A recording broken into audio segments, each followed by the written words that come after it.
Merci beaucoup pour votre invitation. Oui, je précise simplement sur cette... voilà, on va rester au début sur ces images et puis après je ferai défiler. Je précise simplement le rapport sur l'étude sur les arts en acte et la... Je peux revenir en arrière, voilà. Les arts en acte de la performance à l'interartistique. En fait, c'est une proposition que nous avons faite à notre directeur général en 2022-2023. Pour essayer, on a rédigé ça avec, à quatre mains, à 8 mains, avec, on était 4 inspecteurs, donc Stéphanie Chailloux, spécialiste du théâtre, mais aussi Philippe Lemoyle, spécialiste de danse, et Sylvie Sierra Markovic, spécialiste de musique. Donc on était 4 inspecteurs, et moi-même, donc spécialisée dans 4 disciplines différentes.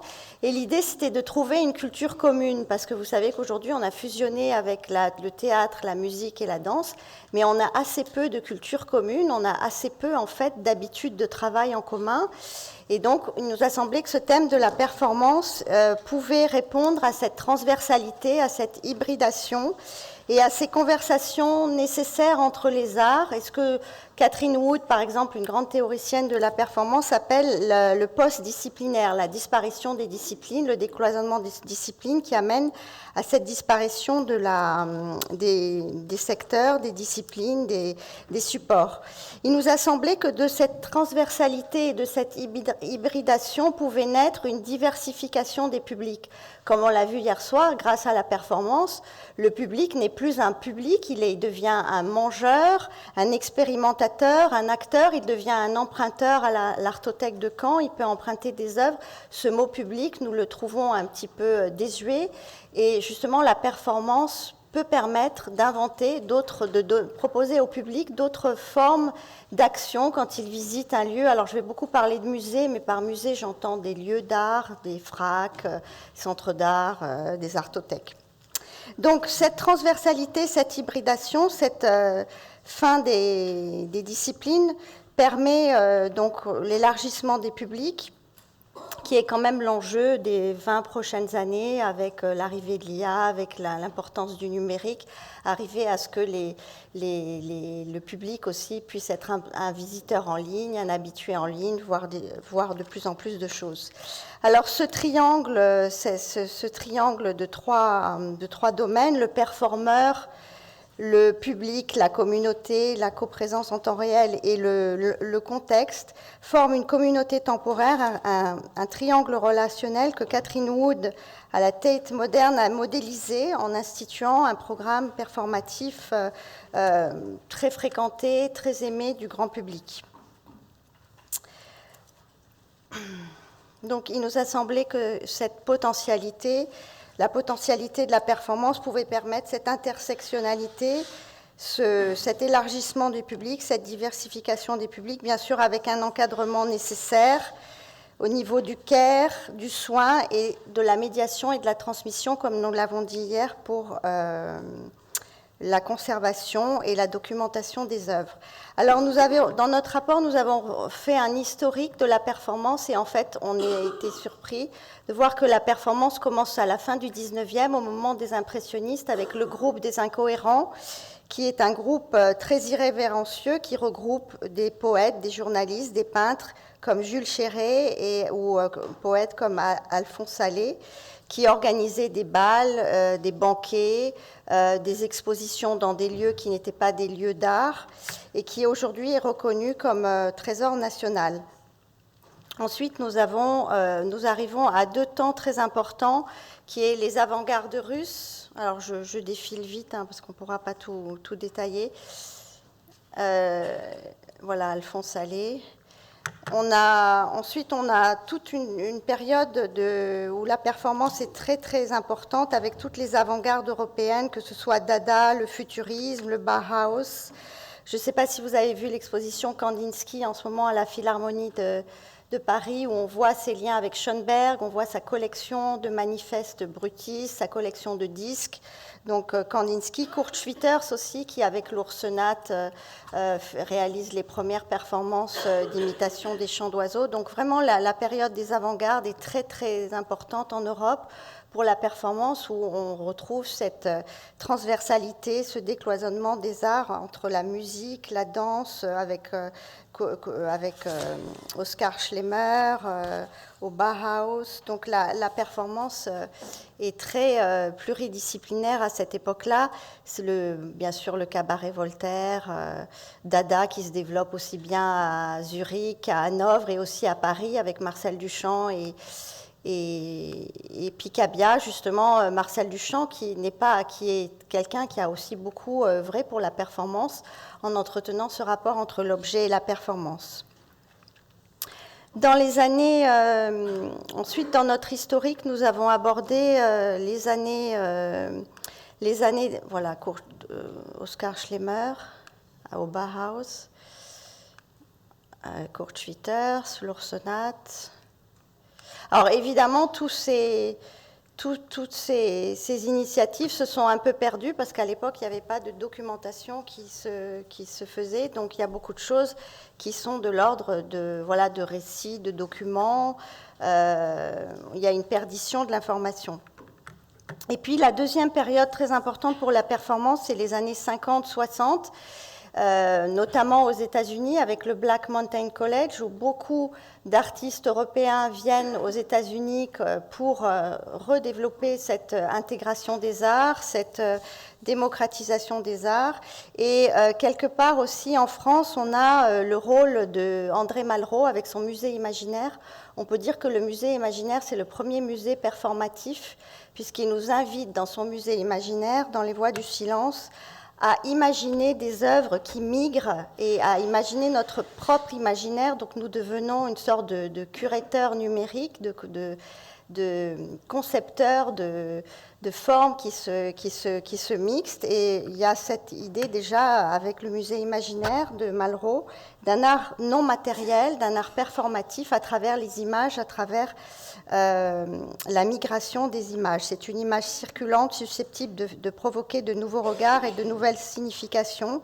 C'est la première œuvre non matérialisée avec cette potentialité performative. Le théâtre de Artaud, les expositions justement organisées par André Breton et Marcel Duchamp à Paris, à New York. Donc toutes ces expositions sont performatives, notamment celle-ci en 1938 avec Hélène Vanel, qui était une danseuse et qui a performé dans le cadre de cette exposition. Le Black Mountain College avec le rôle de Rauschenberg, de John Cage, que vous voyez sur cette photographie au deuxième rang. Donc toutes ces initiatives sont dans l'esprit des formes dadaïstes, des premières avant-gardes avant la guerre. Alors dans toutes ces pratiques performatives, on est vraiment dans une invitation à être une sorte d'homo ludens, c'est-à-dire de public, d'artistes qui jouent, qui s'amusent, la gestuelle est très importante, que ce soit chez Capro, que ce soit chez Yves Klein. Donc c'est le triomphe de l'homo ludens qui a été théorisé par pas mal de critiques comme François Pluchart ou Pierre Restany. C'est un régime en fait existentiel. L'art et la vie se mêlent et par exemple, il y a vraiment une indistinction entre l'art et la vie, les mouvements comme l'expressionnisme abstrait, le nouveau réalisme avec Yves Klein, je l'ai dit, ou alors avec Niki de Saint-Phal, les cinétismes, le groupe Panique aussi, à Paris, qui est fondé par Ferdinand Arabal, un dramaturge, et des graphistes comme Roman Sislevitz, le Judson Living Theatre, la venue de Alain Capro à Paris, qui réalise une performance au Bon Marché à l'époque et au théâtre du Petit Récamier en 1963. Donc voilà, c'est vraiment le triomphe de l'homo ludens. Et on a à ce moment-là beaucoup de rites, de ritualités, la notion de troc, de don, de contre-don, de dépense, de transe, de danse, et des choses, des actions qui se retrouvent aujourd'hui chez de jeunes artistes comme Hélène Bertin ou Julie Navarro qui est parmi nous. Donc cette idée d'échange, de transversalité. Voilà, Niki Tsingfal ici. On peut voir un très beau film en ce moment dans l'exposition au Grand Palais.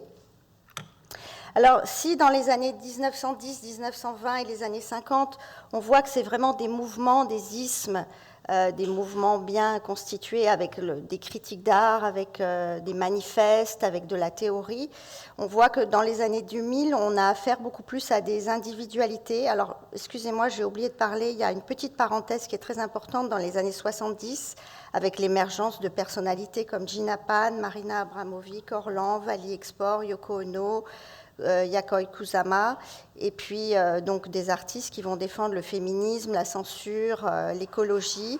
La question de la rémunération des artistes qui va être posée très tôt par Gina Pan dans ses actions. Elle invite, quand elle réalise des actions dans des appartements privés, elle invite les visiteurs à lui laisser une somme d'argent à leur bon vouloir pour justement poser cette question de la rémunération des performeurs qui reste encore aujourd'hui une faiblesse de notre système. Je vois que Carole valide. Donc on peut citer aussi des artistes, des figures singulières comme Malaval, Michel Journiac et surtout Boltanski avec L'homme qui tousse, cette performance qui nous a tous marqués. Mais dans les années 2000, en effet, on observe un revival de la performance avec des individualités comme évidemment Pierre Joseph, qui a été un des premiers avec les personnages à réactiver, à poser cette question de la performance dans le cadre de l'esthétique relationnelle. Je ne suis pas en phase avec mon PowerPoint. Pardon. Tino Segal, qui a été donc acheté, comme on a parlé hier au CNAP très tôt, mais aussi des architectes. Je pense à Yona Friedman, dont les travaux, dont les écrits ont été repris par Jordi Colomer, Sadan Afif, Louise Hervé et Clovis Maillet, qui travaillent en relation avec le théâtre aussi pour reconstituer des univers, cette archéologie de la performance, en recréant à partir de costumes, à partir d'accessoires, en arrivant à recréer des histoires disparues. Donc on a comme ça aujourd'hui des individualités très fortes qui développent à partir des années 2000 ce revival pour la performance. Benjamin Serror aussi, qui dans ses conférences parlées, performées, essaye de réactiver la mémoire à partir d'un son, d'une odeur. Je pense aussi à des artistes aussi, un artiste qui fait du dessin aujourd'hui, qui est à Pouche, que vous devez connaître. Voilà, comme John Fu, qui est un ancien danseur que vous connaissez peut-être et qui a joué le rôle de Daniel Spoeri dans le film sur Niki Tsingfal, donc il y a une formation de danse et qui aujourd'hui fait des choses plutôt classiques, du dessin, qui relève des métiers d'art, de la tradition manuelle. Donc voilà, on a comme ça toute une mixité, une hybridation, une transversalité qui, encore une fois, comme je le disais, élargit les publics et donne d'autres opportunités. Alors, nous avons aussi dans notre rapport, nous sommes intéressés aussi à la question de la mode, en travaillant l'importance du performatif dans le domaine de la mode, que ce soit avec des gens comme Martine Margiela, qui a fait ses premiers défilés dans des parkings, qui a invité des enfants à faire des dessins. Voilà, il y avait aussi ce rapport entre l'art et la vie. Je pense aussi au service du collectif Bless, qui fait ses défilés chez des particuliers, ses showrooms chez des particuliers, ou Alain Paul, aujourd'hui, qui est un ancien danseur, qui tricote des vêtements avec des collants de danse, qui viennent d'être achetés par le Musée des Arts Décoratifs à Paris. Donc voilà, on a toute cette mixité, cette hybridation qui fait que finalement les artistes veulent échapper aux catégories. Alors, l'appropriation des protocoles est devenue aussi une question centrale, notamment en lien avec le CNAP, puisque de plus en plus, Catherine Wood a parlé de ce triangle jeu, le oui et le hit, c'est-à-dire le I, c'est le performeur, le jeu, JE. Le we, c'est le public, c'est la communauté qui est présente, et le it, c'est le contexte, ce qui est fabriqué. Et avec l'appropriation des œuvres à protocole par le public, on ne parle plus que de we et de it, c'est-à-dire le we, la communauté, et le it, c'est ce qui va être produit. Le créateur, le performeur s'efface au profit de ces protocoles qui sont réactivés par le public et qui relèvent presque, je dirais, ces protocoles réactivés qui relèvent presque de l'éducation artistique et culturelle, c'est-à-dire le public devient dessinateur, devient chanteur, devient expérimentateur. Je pense récemment à ce qu'a fait Oliver Beer au Musée d'art moderne de la ville de Paris, où il a invité des enfants à dessiner des œuvres de la collection, où je pense à cette pièce de Philippe Parreno, La pierre qui parle aussi, qui est une invitation à dessiner dans un autre cadre. Donc à partir du calembour visuel de Duchamp, l'invitation de Duchamp, le regardeur, c'est le regardeur qui fait le tableau, le public devient aussi un agent, quelqu'un qui traverse tout ça et qui transmet cette agentivité, pour parler comme Alfred Gell, qui travaille sur l'anthropologie, mais qui a été un des premiers à parler d'agentivité par rapport à ce public qui active des protocoles et qui devient auteur.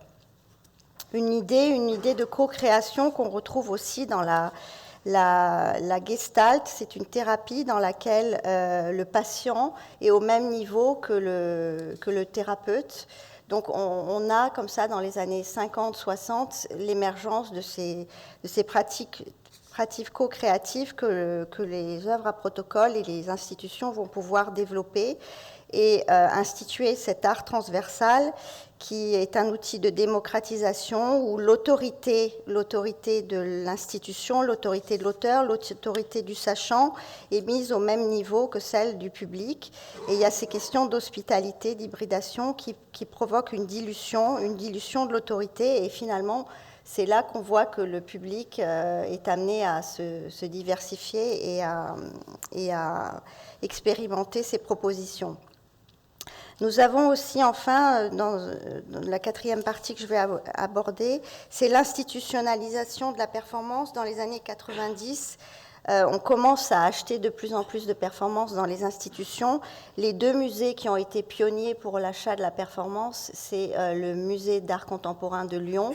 Thierry Raspail a acheté beaucoup de performances historiques, que ce soit Abramovic, toute cette période des années 70, et le Centre Pompidou qui a commencé à acheter Bruce Nauman, Vito Acconci sous forme de films, de captation d'écran.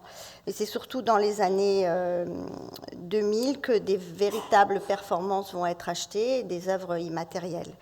Il faut rappeler le rôle des revues, comme la revue Artitude et des critiques comme François Pluchart, le rôle des lieux aussi novateurs comme l'American Center, le Festival d'automne, qui est vraiment dans cette transversalité, dans cette hybridation, et justement qui est un lieu qui n'a pas, enfin qui est une institution qui n'a pas de mur, mais qui va créer des partenariats pour développer des croisements, des hybridations entre les arts. Le Centre Pompidou, évidemment, qui a joué un rôle important dans la diffusion de la performance, et le rôle aussi des enseignements, puisque les premières chaires de performance se situent à Lyon avec la chaire de Marie de Bougerolles, qui a écrit ce livre Post-Performance que vous avez peut-être découvert, et l'atelier de Emmanuelle Huynh, qui est une danseuse, mais qui reçoit dans son atelier aux Beaux-Arts de Paris énormément de performeurs. C'est le début aussi dans les années 80 des performance studies qui apparaissent beaucoup aux États-Unis avec Judith Butler, John Lanshaw Austin, où il explique que la parole est aussi performée, et c'est une chose qui a dû inspirer probablement Benjamin Serror dans ses performances, dans ses conférences performances. C'est aussi le moment des premières expositions sur l'histoire de la performance, l'art au corps au MAC de Marseille et hors limite l'art et la vie au Centre Pompidou en 1995, qui est la première exposition dédiée à toutes ces avant-gardes des années 50-60, que ce soit Fluxus, que ce soit le Black Mountain College, c'était vraiment quelque chose de très novateur. Et puis c'est le début de cette question de la conservation des œuvres qu'on achète, et donc plutôt que de parler de conservation pour la performance, il faudrait parler de transmission transmission et de rapport de confiance entre l'artiste et le preneur en charge, puisque pour la performance, c'est l'institution qui devient le preneur en charge de son œuvre, qui va la co-réaliser soit avec le public, soit directement avec les membres de l'institution. Je pense notamment aux définitions méthodes de Claude Ruteau. Pour moi, c'est quelqu'un qui a anticipé très tôt sur ces questions-là avec ses définitions méthodes.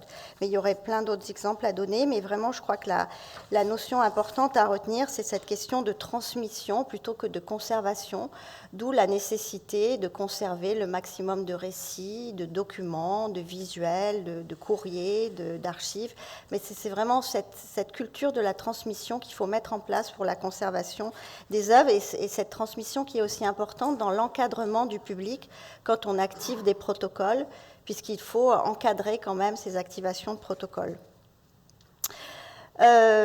Pour nous, la performance modifie la perception des lieux d'art, la perception des musées, et il nous a semblé aussi que c'est surtout les musées d'art anciens, les musées d'histoire comme le Louvre ou le musée d'Orsay, qui ont une politique de performance assez active. Je pense en scène en 2024 au musée d'Orsay, où je pense à toutes les performances au sens de concert. Quand je dis performance, ça peut être un concert de musique de chambre. C'est pas forcément une performance contemporaine, ça peut être un événement qui est culturel, mais qui justement invite le public à venir à un rendez-vous et peut-être permettre au public de sortir de sa solitude dans la perception qu'il peut avoir d'une œuvre et sortir de cette pratique solitaire pour avoir une pratique partagée ensemble, et on voit que c'est ce que le public recherche de plus en plus. Donc pour nous, il nous a semblé que les musées d'art ancien, les musées d'histoire développaient une offre performancielle, performative, assez soutenue, qui fidélise le public et qui permet une diversification des publics. Donc dans notre rapport, nous avons préconisé que les institutions développent de plus en plus dans un continuum des événements culturels qui relèvent du concert, de la chorégraphie. On a parlé aussi du cirque. On a aussi tout un chapitre sur le cirque dans notre rapport. Et nous avons aussi nous avons aussi beaucoup attiré l'attention dans notre rapport sur le fait que le musée aujourd'hui devient vulnérable, alors quand je dis musée, comme je le disais tout à l'heure, c'est générique, ça peut être un FRAC, un centre d'art, mais pour nous, le musée devient vulnérable, un peu comme la performance, dans la mesure où le musée est aussi la plateforme ou le théâtre de revendications sociétales, comme l'écologie, comme les violences sexistes. Donc le public ou des activistes vont commencer à développer des actions performatives au sein des musées pour attirer l'attention et donc développer cette vulnérabilité du musée. Mais à partir du moment où on a dans un musée une programmation vivante, performantielle, il y a aussi une fragilité, une vulnérabilité qu'il faut accepter, qui fait partie de cette ouverture à d'autres formes d'art, de formes d'art plus vivantes. Donc nous, il nous a semblé que cet aspect laboratoire, expérimentation de situation a été bénéfique pour le musée. Ce liveness dont parle justement Catherine Wood à la Tate moderne, et cette part d'improvisation en fait que le musée doit apprendre à gérer, puisque dans ces formes vivantes qui pénètrent dans le musée, il y a nécessité de gérer peut-être de l'inattendu et donc quelque chose qui relève du spectacle vivant. Cette horizontalité dans la programmation avec des concerts, des chorégraphies, des lectures de livres, des lectures de textes par des acteurs, on voit que ça plaît beaucoup au public. Je pense notamment au week-end qui vient d'être organisé au Centre Pompidou pour la fermeture, où il a été organisé ce grand feu d'artifice à l'extérieur du musée, par cet artiste chinois dont je n'arrive pas à prononcer le nom, mais que vous connaissez, qui a fait ce feu d'artifice avec l'IA, avec son avatar IA.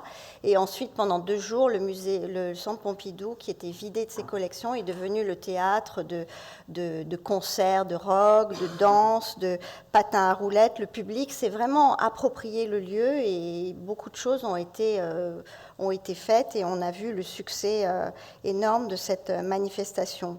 qui n'est pas toujours possible, j'en suis bien consciente, quand les œuvres sont encore à l'intérieur du musée. Cette cohabitation entre les œuvres et ces formes vivantes qui improvisent, qui sont agitatrices, n'est quelque chose qui est un enjeu qu'il faut apprendre à gérer dans le temps.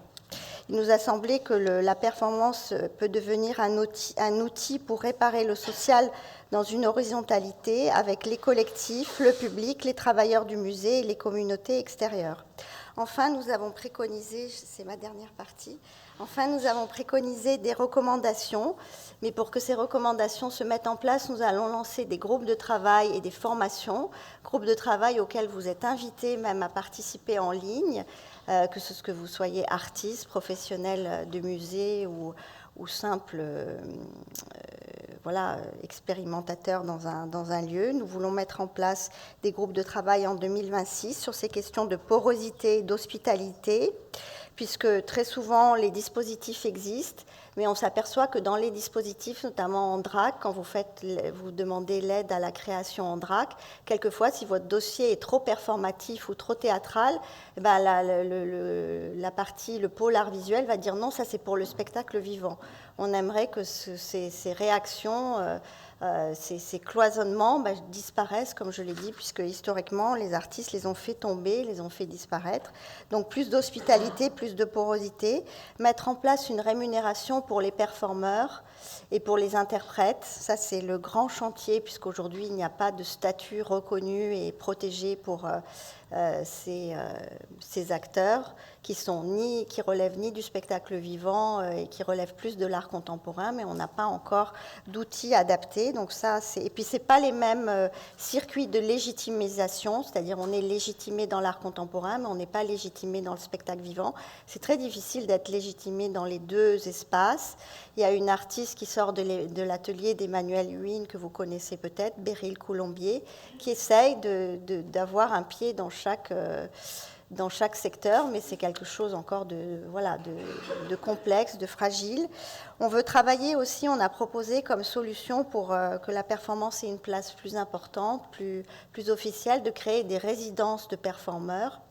Alors, il existe déjà quelques initiatives, notamment l'initiative privée de Romina De Novellis, qui est une performeuse, qui a créé une résidence en Italie qui s'appelle Domus, dans le sud de l'Italie. Elle fait ça l'été. Il existe une résidence courte à la Ménagerie de Verre. Je ne sais pas trop ce qu'elle va devenir depuis le départ de Philippe Ken. Et la Cité internationale des arts, dans ses appels d'offres pour des ateliers annuels, ouvre au secteur de la performance. C'est peut-être le lieu qui est peut-être le plus ouvert à cette discipline. Mais nous voulons mettre en place peut-être une résidence à la Villa Médicis, où il est vrai que c'est très difficile pour l'instant de faire partir des performeurs sur une résidence longue.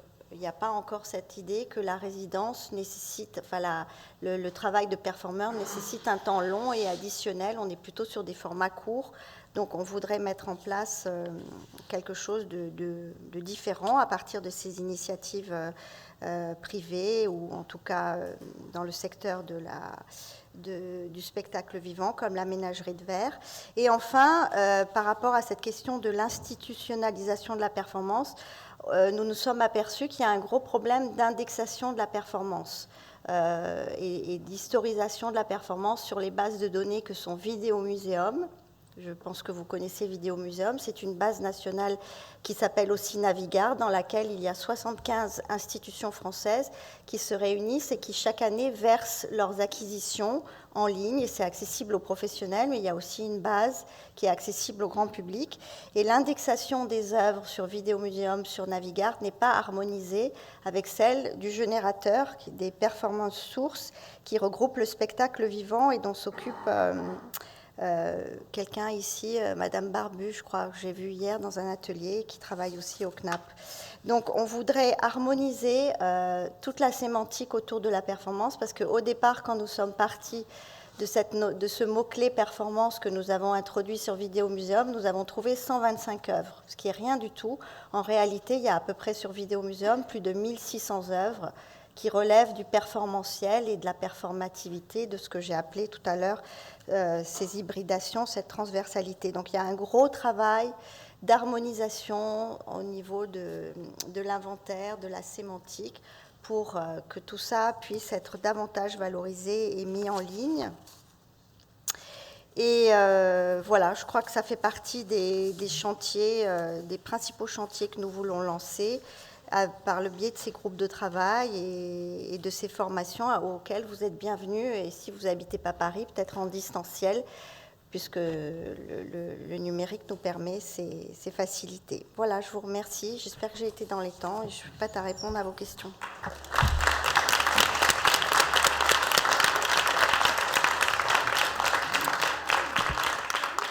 Merci beaucoup Caroline Cros pour cet exercice difficile et cette histoire de la performance sur les chapeaux de roue. Bravo.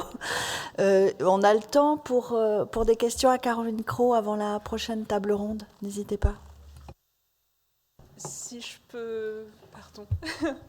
Oui, bonjour. Flavie Leplapou, je suis directrice adjointe de Vidéo Muséum. Donc je saisis au bon, comme c'était le dernier point, je serai très brève.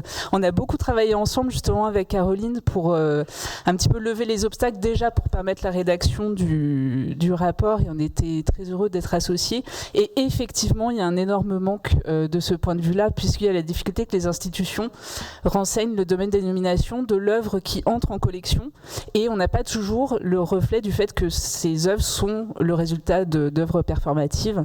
Donc on va s'associer effectivement à la DGCA et on va former des groupes de travail pour permettre de réparer cet écueil. On en est très très heureux. Je pourrais dire un tout petit mot, François Quintin. D'abord, merci Caroline, c'est vraiment un exposé difficile en très peu de temps. Merci aussi pour ce PowerPoint, génial. Enfin vraiment, on est bercé dans un truc et je me disais en le regardant que si on recherche un livre sur la performance aujourd'hui dans les librairies, on trouve essentiellement les livres de Rosalie Goldberg.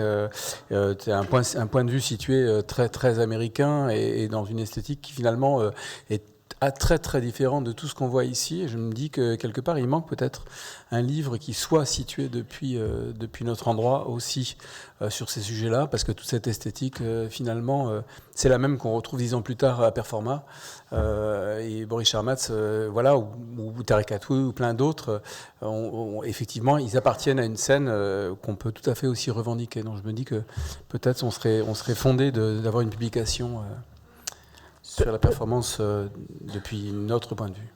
Oui, je trouve que c'est vraiment intéressant. Et ton intervention, François, là-dessus.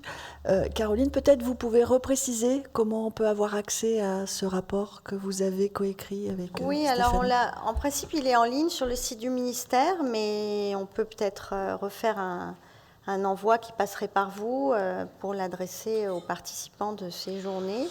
Mais il est en ligne depuis le mois de septembre et on a organisé des journées aussi. On a organisé une journée qui s'appelait Les Arts en Acte, qu'on a organisée à la Cité des Arts, où on a fait 3 tables rondes. On a invité des performeurs de tous les champs, chorégraphiques, musicales, arts visuels. Et on a fait des captations d'écran comme vous, là, en ce moment, et ça sera en ligne bientôt. Donc, je pense qu'on vous enverra le lien pour le rapport, oui, effectivement. Écoutez, avec mes collègues de Bordeaux et d'Angoulême, on va, au moins pour les participants à ce symposium, renvoyer tous les liens que vous nous ferez parvenir. Oui. Mais vous êtes les bienvenus à ces groupes de travail, parce que pour l'instant, c'est des groupes de travail qui se font en interne, avec les DRAC, la DGCA, mais peut-être que c'est bien de l'ouvrir. Si j'insiste sur la diversification des publics, il faut aussi que nous, on donne l'exemple et associer des gens de la société civile à nos réflexions. Ça pose toujours des questions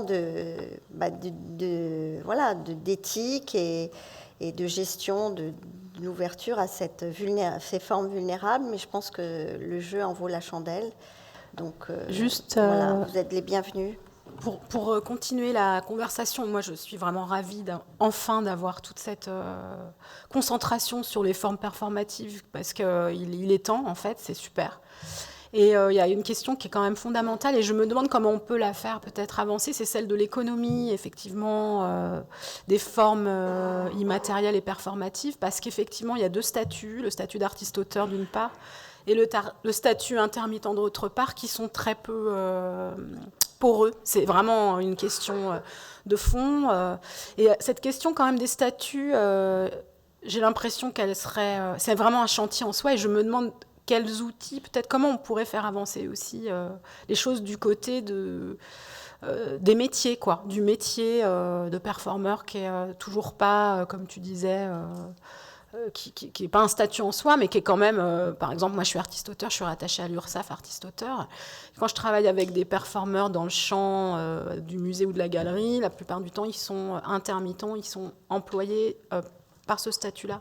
Mais il y a vraiment quelque chose à inventer, à faire évoluer du côté des statuts et des métiers, quoi. Et je ne sais pas comment on peut... Tu n'es pas la maison des artistes, tu n'es pas la maison des artistes. Non, la maison des artistes, de toute façon, n'est plus qu'une association. Ça n'existe plus, c'est l'URSSAF artiste-auteur qui a récupéré tous nos métiers. Et donc, l'URSSAF artiste-auteur, c'est juste une caisse de cotisation, en fait. C'est là où on est inscrit pour pouvoir faire des factures et donc se payer via des honoraires. Et donc, on cotise à l'URSSAF artiste-auteur. Mais c'est vrai que la question du statut et du métier, vraiment, je pense qu'il y a quelque chose à faire avec le ministère du Travail. Mais vraiment, ça, c'est la question des croisements et des transversalités aussi sur la question des métiers, vraiment.